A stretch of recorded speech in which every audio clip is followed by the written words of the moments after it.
everyone, welcome back to my channel, and today we are doing a very bad idea. So, number one, if you hear my laptop whirring, no you don't. Number two, I am participating in 2 readathons in the month of September, so that is of course the Magical Readathon and Becca's Bookoplathon. Number 3, I am going back to college, and I'm hoping for an easier month, but I mean, we have no guarantees there. So you might be just like looking through Bookoplathon TBRs and you might be new here. And so you wouldn't know, I have my own TBR game. And it is based on the game of life. And last month I actually won the game. And so that meant I had no TBR. So no punishments or anything this month because I did it all. Now that means I'm back to the start. And so I was kind of thinking, oh, I'll just do Bookoplathon because it's not as though I'm like in the middle of my game or anything. But I decided, no. We can't have that. We're gonna do the worst idea I've ever had. So I'm combining my 2 games. So my game basically has a spinning wheel, and I always have the rules listed down below so you can have a nosy at them. But I spin the wheel and then I move that many spaces, whatever the prompt is, blah blah blah. So that's pretty straightforward, and I have a couple of extra rules like landing on the same spot 3 times or spinning the same number 3 times, all of that stuff. And I'm cutting those rules out this month because I think it would just make things way too complicated and make it way too likely for me to get extra books, and I cannot afford to have extra books on my TBR this month. And then obviously Bookoplathon, I feel like everyone knows the rules of that. You know, roll the dice and move the spaces. If you get a double, you add a turn. I have my little printout Bookoplathon, and basically what I'm going to be doing is at the start of every game, I spin this to see how many spins I have to do, and I will do that this time. So we're gonna hope for like, you know, a low number, so maybe like 3. Wouldn't that be nice? And then I will have to do 3 spins for my game and 3 rolls for Becca's Bookoplathon. And that's already enough. But then I have to try and find a prompt that fits both of them. For example, I spin this and I land on a YA fantasy. And then I roll for this and I land on, I don't know, gods. So I have to find a YA fantasy that has gods in it. This may be a terrible idea. So things are gonna get really specific, and it's gonna be very hard to find books, I have a feeling. And if I can't find a book, I am going to allow myself to use 2 different books, so 1 for each, which is kind of a punishment in itself. So like if I can't find a YA fantasy with gods in it, I would have to read a YA fantasy and then a book with gods in it. So I would then, instead of having 1 book, I would have 2 books. So that would be punishment enough. I'm not going to do anything else. Anyway, that was a very long ramble. Let's get into it. We're back at the beginning. Also, I will zoom in when it comes time to roll for Becca's Bookoplathon because obviously that is very small. But first, let's see how many spins we have to do. Also, this board is a little worse for wear, to be honest, right now. But 6 spins. Okay, that's not too terrible. Game of Life board, spin 1. That was a terrible spin. 1. And so I am going to keep my old rule of turning the board when it gets to 1. So I can go mood read or I can go mystery thriller. And so I'm going to actually wait to see what Bookoplathon tells me first. I'm not sure if that's cheating, but I don't think it is. I'm currently holding this with my hand, so it's very shaky. I'm sorry, but roll 1. 3. 1, 2, 3. A small book, less than 300 pages. So our very first spin was a mood read, which that's fine. And then for our roll, it was a small book. So obviously I can't tell you what I'm going to read right now for it, but it's going to be a mood read less than 300 pages, which is not a lot of books that I own. And I have a feeling I might read like the first of like the Murder Bot Diary books. Like that's a novella. I think the audiobook is like 3 hours, and I don't think it's over 300 pages. I think it's like 150-ish. So obviously that's not officially on my TBR, but it's probably going to be like a really short audiobook or something. Spin number 2. That is a 4. 1, 2, 3, 4. And that is a blank. Roll number 2 is a 4. Hey, 2 4s. I feel like I should have made a rule about that, but I'm not changing anything now. 1, 2, 3, 4. A chance card, which, coincidentally, is basically the same as a blank here. I have the chance cards right here, but I'm doing this slightly differently because it's also a blank, so I have to combine them. And if you didn't know, in my game, a blank means I pull out a card which has 2 different books on it, and one is red and one is black, and we spin it to see which one. So all these chance cards have 2 options on them. Also, please ignore the fact that my nail is half painted. So let's give them a little shuffle. So, oh no. Okay, so this is the biggest risk, but also the biggest reward card that I have in there. I love Assassin's Apprentice. I'm all caught up with Elder Lingalong, but I want to reread it so bad, and I would very happily reread it. But Stalking Jack the Ripper 3, I can't even remember what the book is called.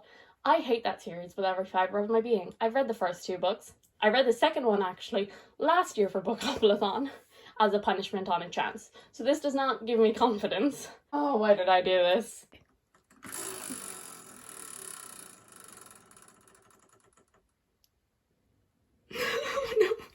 No. Well, we're reading the 3rd book in Stalking Jack the Ripper series, guys. So, next I landed on a blank and a chance, and I knew as soon as I put it on, I was like, this is gonna come up because it came up last year when I did this. So, flashback to last year, I'll leave that link down below. I only did Bookoplathon because it's actually the month after that I started my own TBR game, but I put on my TBR, it was a chance card, I put on Hunting Prince Dracula, the 2nd book in the Stalking Jack the Ripper series. I hated the 1st book, but I was like, what's the chances of it coming up? And then it came up. And I read it, I hated it, I gave it 1 star. I was like, okay, but now I'm done. And then while I was writing out all of the cards, I was like, you know, it'd be funny if I put the 3rd Stalking Jack the Ripper book in. And as soon as I wrote it, I was like, this is gonna come up, isn't it? And I was right. Why did I do that to myself? I hate these books! I don't like the characters. I don't like the mystery plots in them. I think they're really nonsensical. I think I will allow myself to DNF it, but I have to get like 50% of the way through, I think. I don't DNF books though, so I probably won't DNF it even if I'm hating it with every fibre of my being. And I do think I read the 2nd one in like 2 days, and same with the 1st one. I basically read it in a day. I read like 10 pages over like a week, and then I just like, I'm gonna finish this. Spin number 3 is a 7. 1, 2, 3, 4, 5, 6, 7. A sci-fi. Roll number 3. 7. Oh my god, that just happened again. That is so weird. 1, 2, 3, 4, 5, 6, 7. Is a Who spot. So next I landed on a sci-fi on my award, and then the Who space on Bookoplathon. The Who space is a book that you've heard like no one talk about. And I mean, I would have some hope of doing this if it was fantasy, but I don't read sci-fi, at least very rarely. I want to get into more sci-fi, but the sci-fis that I've heard of are like the really big hyped ones. And in the end, I decided to go for The Fever King by Victoria Lee. So I have actually heard of this. So it has about 6,000 ratings, which I was kind of aiming for like more the 5,000, but I'm gonna take it. Because like a lot of books, like I was like getting them, and some of them I was like, okay, I have heard of that, so I can't choose that. And all of that kind of stuff. And like then some of them were actually had like so many ratings, so I was like, how have I not heard of this? And the only person I've ever heard speak about this is Maddie from Book Browsing Blog.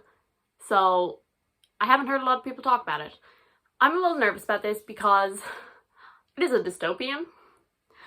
I do not typically love dystopians. I feel like it's wrong to say that I don't like dystopians because I like them, but I have never like loved a dystopian book. This was on SCRIBD, the audiobook is there, and that's fine by me. I don't really know what it's about. As I said, I know that it is a dystopian. I think our main character wakes up with a power and people do not want their main character to have this power and they have to go on the run, question mark. I don't know. I really don't know what it's about, but I'll find out. Spin number 4. Another 1. And that is a non-fiction. Roll number 4. Yes. Is a 9. 1, 2, 3, 4, 5, 6, 7, 8, 9. Landed on opulent. Now, spin number 4 was a very difficult one because I got a non-fiction and then we landed on opulent, which the prompt for opulent is like either a beautiful cover, a foiled cover, a book with royalty or something like that. And like, no offense, I don't really want to read a non-fiction about royalty. So I was really struggling because I was like, non-fictions, like most non-fictions, you know, they have a face on the cover. And not saying people can't have pretty faces. People have pretty faces. But I don't really like people on my covers. And a lot of the time, non-fictions have people on the cover because it's about them. And I was like really struggling. And once again, SCRIBD came through. And the ebook, and I think also an audiobook is available for it. So it is Disfigured by Amanda Leduc. And it is again, this is actually another pretty short book, so at least I have like short books on this TBR, and it is about fairy tales and how they portray disabilities as like bad things, or they just don't have any disability rep at all, and all this. And I have heard a couple of people talk about it, and they're always said that it's a fascinating read. It's been, again, saved on my SCRIBD for a couple months now, and this month is really pushing me outside my comfort zones and to get to like the books that I've been like interested in, but I'm like, oh, it's not fantasy though. Spin number 5 is a 6. 1, 2, 3, 4. And so now off we head. Head over all the way over here, which you can't see right now. I'll move the board. 5, 6, and that is another blank. Roll number 5 is a 5. So 1, 2, 3, 4, 5. A poll pick. So I did put a poll up on Twitter. It had the Rune Kings, Dragon Republic, Furyborn, and Docile in it. I will put the results up on the screen, but the top 2 of it were the Dragon Republic and Furyborn, and so I have put those on a blank card, and we will spin to see. So that is black, that is Furyborn. And I'm reading Furyborn, which is actually, I don't know where I put it. And this was on my June TBR, and I did not read it. And I was like, oh, I'll get to it in like July. I didn't put it on my TBR in July, and then I didn't read it. This time it is going on the TBR, and this time it is getting read. And I'm actually even more excited for this now, because I was already pretty excited about it. You know, Marley Gray and magic and all of this. And recently I've been reading Rinch Pecco's The Never Tilting World, and that is compared to Furyborn. And I really love that series right now. So if it's similar to this, then I'm also going to love this. So I'm even more excited to read this now. This book, there is 2 timelines. So there is one in the past, and there is like this prophecy about these 2 queens, one who like destroy the world and one who will save it. One of them has to prove that she's not the queen that's going to destroy the world, and so she has to like, I think, do trials, which I love some trials and all of that. And then like 1,000 years later, we're following a bounty hunter, and I'm gonna presume she's also involved in this prophecy. And then hopefully our last spin is a 5. 1, 2, 3, 4, 5. A contemporary or a romance. So hopefully last roll. A 10. 1, 2, 3, 4, 5, 6, 7, 8, 9, 10. And that is most recent purchase. And then our final spin and roll was a contemporary and my most recent purchase. And I have not bought any contemporaries recently, or if I have, like the last one I bought was the Henna Wars, which I have already read. So I do not have any contemporaries that I have just recently purchased. But I do have one in mind, and that is The Heart Principle by Helen Huang. I actually read The Kiss Quotient last year for Becca's Bookoplathon. Again, I've kind of pushed myself outside of my normal reading taste, and I read that. I really, really liked it. I didn't like the second book as much, but I've heard incredible things about the third book, and it's like just come out. I think this one is a little different to the previous ones because I think I've heard people say that it's a little more just like general contemporary, not just like pure romance. So we follow, I actually can't remember what our main character's name is going to be, but I think she has OCD and she is a violinist, and I think a video of her goes viral, and I think she has either a boyfriend or her husband or something, and they're like in an open relationship, and she meets Kwan, who we know as Michael from the first book's cousin and Kai from the second book brother, and he finally gets his chance at romance. And so like obviously it is going to have a romance plotline, but I have heard from people that it's like also a lot more than just romance this time. So those are the 6 books that I have to read for the Game of Life and also Becca's Bookopoly. As I also mentioned, I am participating in the magical readathon. So let me just grab my laptop here so I can get the information. I wanted to go for all 7, but at this point it's looking unlikely because so few of my books connect to the prompts, which is very annoying. We're definitely going to do 4, which you only need to do 2. But I think I'll also get a 5th one, and we'll see if we can get any more. Also, I'm not doing the prompts that like determine your character. It says in here that the character creation lasts until April, so I will probably just do those over the next couple of months. So the prompts for the novice path. So the novice path entrance is read a book with a map. I actually want to read Assassin's Apprentice by Robin Hobb. As you've seen, that was on my card with Escaping Houdini, and it did not win. But it does have a map. But I'm going to wait until the Fool's Fate live show, which will probably, I think, is going to be like the 2nd weekend of September, and then I'll read this. I'll reread this because the series after that is the Rain Wilds, which doesn't involve Fitz in any way, so I can go back and visit him as a child. So this does have a map in it, and also this edition also has a map in it. I don't know which edition I'll read. Probably the illustrated because I paid a lot of money for it. Obviously this one isn't top priority because it's not on my Bookopoly TBR, but also I really want to read it. So then the next prompt is Ash Torn Tree, and that is a book that keeps tempting you or at the top of your TBR. I'm going to use The Heart Principle by Helen Wang. As I've said in my whole rant a couple of minutes ago, I loved The Kiss Quotient so much, and I'm really hoping that I'm gonna love this one. So it is pretty high on my TBR. Then The Mist of Solitude is read a standalone. I don't actually have any standalones on my TBR, but I'm gonna say Disfigured, which I mean it's a non-fiction. Non-fictions are almost always standalones, but it counts for me, okay?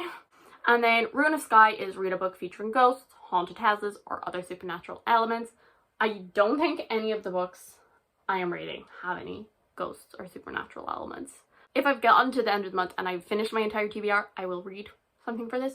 Maybe I'll reread The Raven Boys. There is a ghost in that, and I've been saying I want to reread the whole series. So I might reread The Raven Boys or something if I finish the rest of my TBR. Then Obsidian Falls is read a thriller or a mystery book, and for this I'll read Escaping Houdini. Then the next one is Tower of Rumination, read a 5-star prediction, and I have a whole video for 5-star predictions, and I'm almost positive Fury Born was on it. I haven't actually gone back and checked, but I'm pretty sure Fury Born was on it, and I'm hoping I'm right about it. So this is a 5-star prediction for me, and I will be reading it for that prompt. And then the last one is Aurelium Academy Arc, which is read a book with a school setting, and again I don't have any books in here with a school setting. Again, if I've finished my entire TBR, I will try and find a book that has a school setting, but I am aiming for those 5 and I will be pretty happy with them. But like also I really like to read them all. It's like 7 books, which 7 books is kind of like what I would say average for me, so that's including Assassin's Apprentice. I should be able to squeeze in like 2 more books at the end of the month to finish the entire thing. And like honestly, pretty sure I might choose like The Raven Boys and then The Dream Thieves, because like they go to school in those and there is a ghost in them. So yeah, I'm pretty confident with this TBR. Thank you guys so much for watching. I do hope you enjoyed. If you did, subscribe, and I will see you all in the next one. Bye!